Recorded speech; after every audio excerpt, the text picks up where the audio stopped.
ចំរៀបសួរអ្នកគ្រូខ្ញុំឈ្មោះមុំស្រីខែមេរៀនទី20ឈុនឈីអ្នកឈោសំស្រាក់ឈោឈោអ៊ីឈៀឈោអ៊ីឈីឈោអ៊ីឈីឈោអ៊ឺឈឺឈោអ៊ឺឈឺឈោអ៊ូឈុឈោអ៊ូឈូឈោអ៊ូឈួឈោអឺឈើឈោអ៊ឺឈឿឈោអ៊ីឈៀឈោអេឆេឈោអីឆៃឈោអូឈោឈោអូឆៅ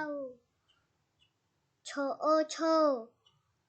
ឈោអូឆៅឈោអ៊ុំឈុំឈោអំឆំឈោអំឆំឈោអះឈះឈោអ៊ូឈូឈោអ៊ីឈីឈោអ៊ូឈួឈងរឈើឈឺ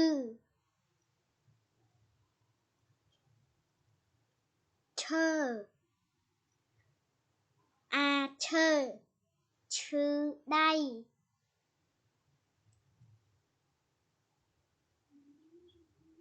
ឈូឆបអូបូណអាណាឈងរឈើបូណាឈើ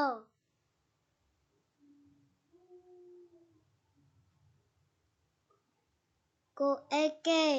ដអាដាងរដាឈូឆកេដាឈូឆតអាតាឈោអ៊ុំឈុំអអារអាឈអឺឈើតាឈុំអាឈើជំរាបលាអ្នកគ្រូ